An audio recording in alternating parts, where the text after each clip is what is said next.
हमारे grandfather, great grandfather और great great grandfather के दौर में अयोध्या की क्या कहानी थी। राजा राम के बाद अयोध्या का क्या हुआ, ऐसे सवाल मन में जरूर आते होंगे। आज की अयोध्या की कहानी जानने के लिए फ्लैशबैक में चलना होगा। घड़ी की सुइयों को 500 साल पीछे घुमा लीजिए। बात 1500 ईस्वी की है। वो ज़माना जब हमारे परदादा के परदादा इस धरती पर आबाद रहे होंगे। वो धरती जो भारतवर्ष प्राचीन काल में चंद्रगुप्त, अशोक, विक्रमादित्य जैसे महान योद्धाओं और राजाओं की भूमि थी। मध्यकाल आते आते इस भारत के हिंदू राजा कमजोर और फूट के शिकार हो चुके थे। इसी मौके का फायदा उज्बेकिस्तान के एक लड़ाकू सरदार ने उठाया। नाम था जहरुद्दीन मोहम्मद उर्फ बाबर। 1526 में बाबर ने हिंदुस्तान में मुगल सल्तनत की नींव डाली। आगरा को उसने राजधानी बनाया। 2 साल ही गुजरे थे, बाबर की नज़र उसकी अयोध्या पर गई, जहां राम जी का जन्म हुआ था। बाबर ने सेनापति मीर बाकी को हिंदुओं के इस पवित्र मंदिर को तोड़ने का फरमान दिया। 1528 में मीर बाकी ने उस मंदिर को तोड़ दिया, जहां हिंदू सदियों से राम की पूजा करते थे। इस विदेशी आक्रमणकारी ने उसी मलबे से उसी जगह एक मस्जिद खड़ी कर दी। नाम दिया बाबरी मस्जिद। हिंदुओं ने इस चोट से बहुत अपमान, दुख और गुस्सा महसूस किया। वे चाहते थे कि इस राम मंदिर को फिर से बनाया जाए, लेकिन उनकी उम्मीदें परवान चढ़े कैसे? उनके सपनों का मंदिर हकीकत बने कैसे? राम नवमियाँ गुजर गई, कई दिवालियाँ आकर चली गई। समय के प्रवाह को झेल रही अयोध्या अपनी पीड़ा सीने में दबाए विलाप करती रही। ये नगर कभी नहीं रोशन हुआ। 200-250 साल गुजर गए। हिंदुओं ने आराध्या राम मंदिर की इच्छा को मानस की चौपाइयाँ, अवध के गीतों और मिथिला की लोक कथाओं में जीवित रखा। समय ने करवट ली। एक मुकद्दर कितने दिनों तक सिकंदर रहता? 1857 आते आते मुगलों का सूरज डूब चुका था। हिंदुस्तान की सरजमी पर यूरोप से आए अंग्रेजों का उदय हुआ। इतिहास की उबासियों से निकलकर वर्तमान में दस्तक दे तो पाते हैं कि हिंदुओं की उम्मीदें कुल बुलाने लगी। कहा जाता है कि 1857 में अयोध्या में डेरा डाले रहने वाले साधु संतों वैरागियों ने बाबरी मस्जिद के बाहरी हिस्से पर कब्जा करके चबूतरा बना लिया और भजन पूजा शुरू कर दी। इनका मस्जिद में आने वाले नमाजियों से टकराव होने लगा। बाबरी मस्जिद के एक कर्मचारी मौलवी मोहम्मद असगर ने 30 नवंबर 1858 को लिखित शिकायत की कि हिंदू वैरागियों ने मस्जिद से सटाकर एक चबूतरा बना लिया है और मस्जिद की दीवारों पर राम राम लिख दिया है। 1859 में अंग्रेजों ने एक उपाय निकाला। उन्होंने झगड़े वाली जगह को 2 हिस्सों में बांटा। मुसलमानों को मस्जिद के अंदर का हिस्सा दिया, वहीं हिंदुओं को बाहर चबूतरे के पास पूजा करने की इजाज़त मिली। लेकिन ये इंतजाम ज़्यादा दिन नहीं चला। 1885 में निर्मोही अखाड़े के महंत रघुवर दास ने रामलला का पहला मुकदमा अंग्रेज साहबों की कचहरी में दाखिल किया। अपनी अर्जी में उन्होंने 17 बाय 21 फीट लंबे चौड़े चबूतरे को जन्म स्थान बताया और वहीं पर मंदिर बनाने की अनुमति मांगी। उन्होंने दलील दी कि मंदिर ज़रूरी है ताकि पुजारी और भगवान दोनों धूप, सर्दी और बारिश से बच सके। लेकिन इस फरियाद पर कोई सुनवाई नहीं हुई। अंग्रेजों तो पहले ही हिंदू मुसलमानों के बीच बैलेंस बनाकर अपना साम्राज्य मजबूत कर रहे थे। उन्हें कौन सा यहाँ इंसाफ करना था? आखिरकार 1947 में देश स्वतंत्र हो गया। इसी के साथ ही हिंदुओं के मन में राम लहर एक बार फिर से हिलोर मारने लगी। अयोध्या के संत वैरागी आज़ाद देश में रामलला का मंदिर देखना चाहते थे। मौका देखकर हिंदुओं ने चबूतरे पर फिर से मंदिर निर्माण करना चाहा, लेकिन फैज़ाबाद के सिटी मैजिस्ट्रेट सफ़ी ने इस कोशिश को खारिज कर दिया। मामला ठंडा पड़ा, लेकिन हिंदुओं का टकराव जारी रहा। 1 साल और गुजर गया। आज़ादी के बाद भारत सेटल हो रहा था।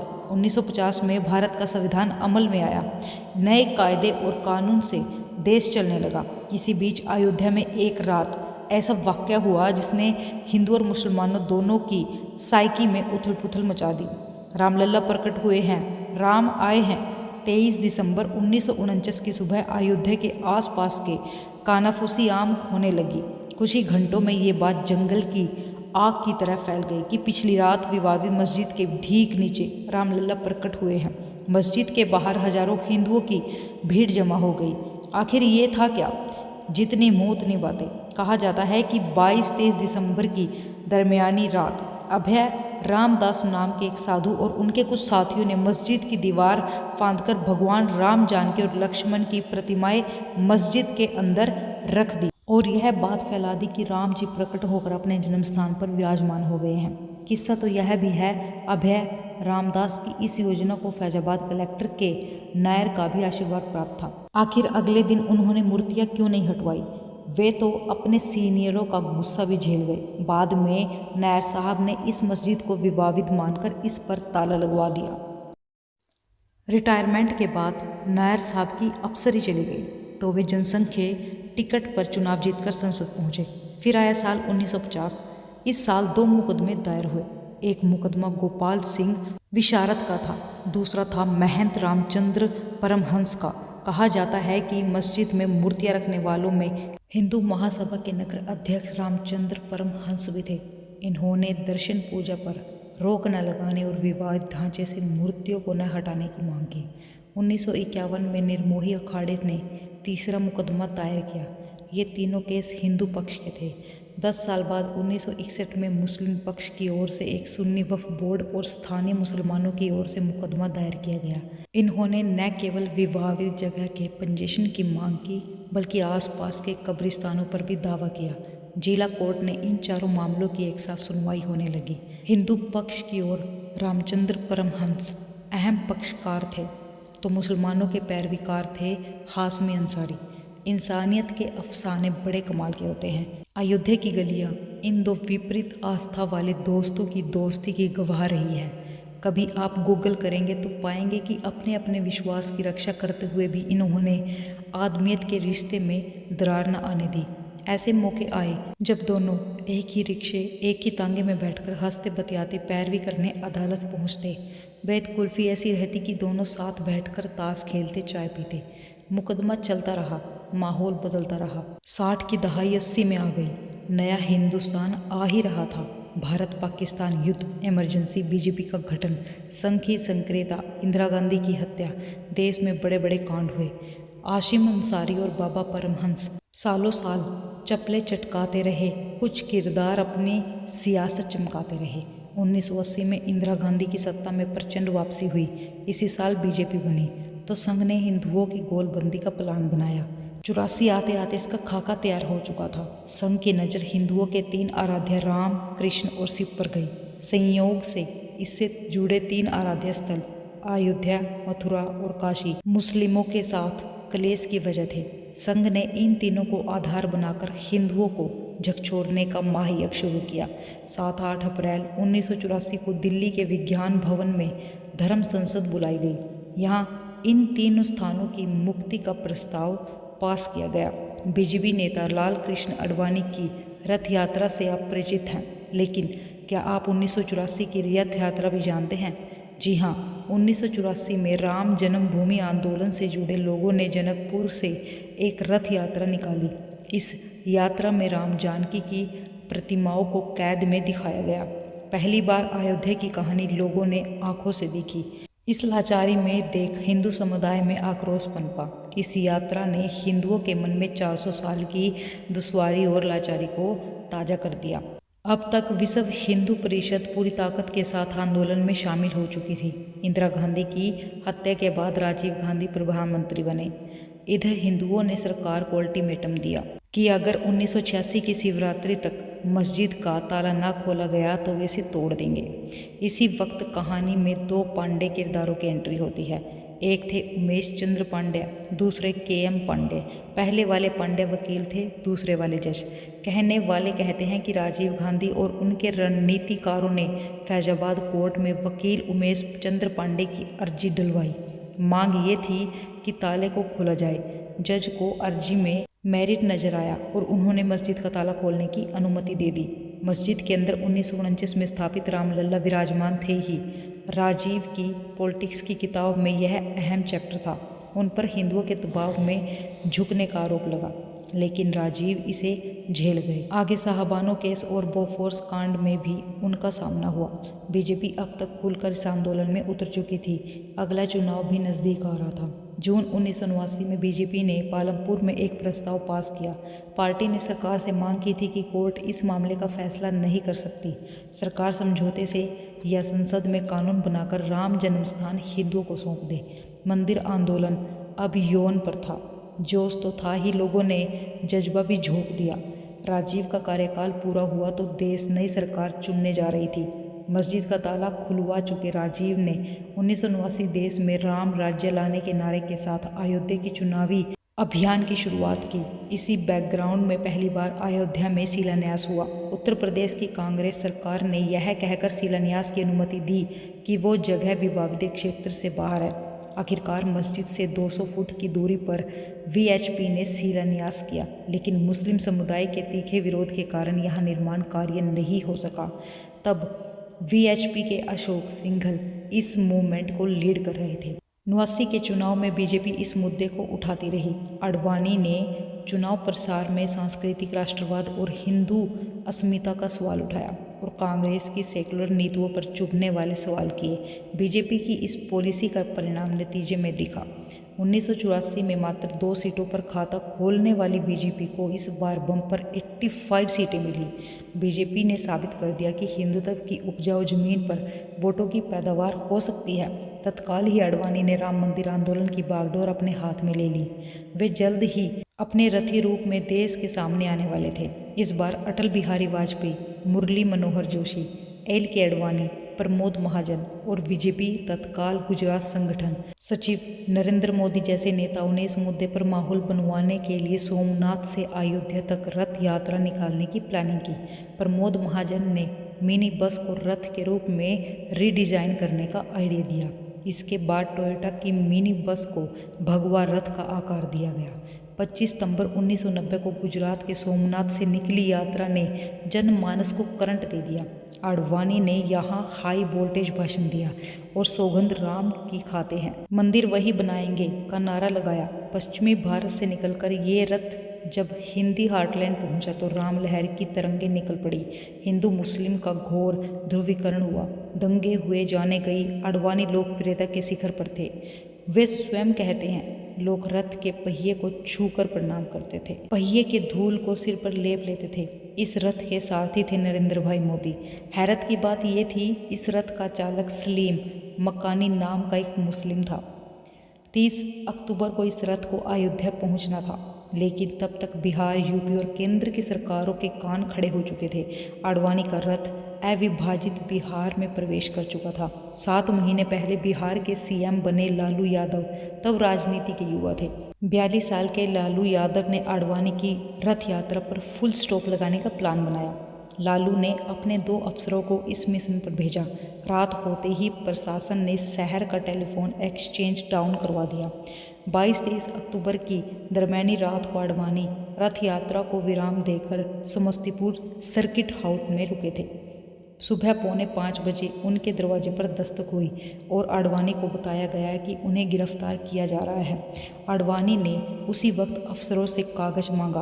उन्होंने भारत के राष्ट्रपति के नाम एक पत्र लिखकर केंद्र की वीपी सिंह सरकार से समर्थन वापसी का ऐलान कर दिया। आडवाणी गिरफ्तार कर लिए गए। भारत की सरकार गिर गई। इस गिरफ्तारी ने लालू को मुसलमानों का हीरो बना दिया। वे सेकुलर नायक बनकर उभरे। आडवाणी को गिरफ्तार करने गए 2 अधिकारी आज देश की 2 बड़ी पार्टियों के साथ हैं। पहले अफसर RK सिंह आज बीजेपी सांसद और केंद्रीय मंत्री हैं, जबकि दूसरे अधिकारी रामेश्वर उरांव कांग्रेस के टिकट पर सांसद बने और झारखंड के बड़े नेता हैं। इधर आडवाणी की पुकार पर तमाम पाबंदियों के बावजूद लाखों कार सेवक 30 अक्टूबर को अयोध्या पहुंच चुके थे। सीएम मुलायम सिंह की तैयारियां नाकाफी रही। यूपी में 2 लाख कार सेवक गिरफ्तार किए गए, जेलें भर गई। वीएचपी ने 30 अक्टूबर को सुबह 9:44 पर मंदिर निर्माण शुरू करने का ऐलान किया था। पुलिस को चकमा देने के लिए अशोक सिंघल वेश बदलकर अयोध्या पहुंचे थे। 30 अक्टूबर को अयोध्या में घमासान हुआ। कार सेवा की गई। विवादित गुंबदों पर झंडा लगा दिया गया। तोड़फोड़ हुई। अर्धसैनिक बलों को गोली चलानी पड़ी। गुंबद पर झंडा फहराते 2 कार सेवक जान दे गए। 3 ने नींव खोदकर हुए प्राण त्याग दिए। कार सेवक गर्जना कर रहे थे, रामलल्ला हम आए हैं, मंदिर यहीं बनाएंगे। आखिरकार प्रशासन ने गोली चलवाई। गोलियां सरयू नदी के पुल पर मौजूद कार सेवकों पर चली। यहाँ 20 कार सेवक मारे गए। तफ्तीश इस आंकड़ों को ज्यादा भी बताती है। अखबारों ने सुर्खियां लगाई, कार सेवकों के खून से लाल हो गई सरयू। इस सिलसिले में कोठारी बंधुओं को कौन भूल सकता है। 2 नवंबर को दिगंबर अखाड़े के हनुमानगढ़ी की ओर जाते समय पुलिस ने फायरिंग की, जिसमें दोनों भाई को गोली लगी। दोनों ने ही मौके पर दम तोड़ दिया। इस घटना से मुलायम सिंह को हिंदुओं की तीखी आलोचना झेलनी पड़ी। उन्होंने मुल्ला मुलायम कहा जाने लगा। अगले चुनाव में उनकी करारी हार हुई। बीजेपी के कल्याण सिंह यूपी के नए सीएम बने। 1991 चुनाव के दौरान राजीव गांधी की हत्या हो गई। कांग्रेस के पीवी नरसिम्हा राव देश के नए प्रधानमंत्री बने। मंदिर जैसे आस्था के मुद्दे पर देश में कटुता का माहौल बना रहा। दिसंबर 1992 में फिर से कार सेवा का ऐलान किया गया। सीएम कल्याण सिंह ने सुप्रीम कोर्ट में अल्फनामा दिया कि उनकी सरकार मस्जिद को कोई नुकसान नहीं होने देगी, लेकिन 6 दिसंबर 1992 को बीएचपी, बजरंग दल और शिवसेना समेत दूसरे हिंदू संगठनों लाखों कार्यकर्ताओं ने विवादित ढांचे को गिरा दिया और मस्जिद की एक एक ईंट उखाड़कर मलबे पर अस्थायी मंदिर बना दिया। इस दौरान लाल कृष्ण आडवाणी, मुरली मनोहर जोशी आसपास ही मौजूद रहे। वहीं दूसरी ओर विनय कटियार, उमा भारती, साध्वी वृंदभरा कार सेवकों का जोश बढ़ा रही थी। ये मंजर भारत के सामाजिक राजनीतिक माहौल का अद्भुत दृश्य था, जहां शौर्य और शर्म एक साथ दिखे। कार सेवकों ने सबसे पहले विवादित ढांचे की बाहरी और भीतरी दीवार गिराई। 2:45 बजे ढांचे का दाहिना गुंबद जमीन पर गिरा। 1 घंटा और गुजरा तो बायां गुंबद भी धराशायी। शाम 4:40 पर बीच का गुंबद भी तोड़ दिया गया। कल्याण सिंह ने इस घटना के तुरंत बाद अपने पद से इस्तीफा दे दिया। कहा जाता है कि पीएम नरसिम्हा राव दिल्ली के इस दौरान पूजा पर बैठ गए थे। वहीं कल्याण सिंह ने माना था कि उन्होंने ढांचे की सुरक्षा के लिए वादा तो किया था, लेकिन एक और भी निर्देश दिया था कि कार सेवकों पर गोली नहीं चलेगी।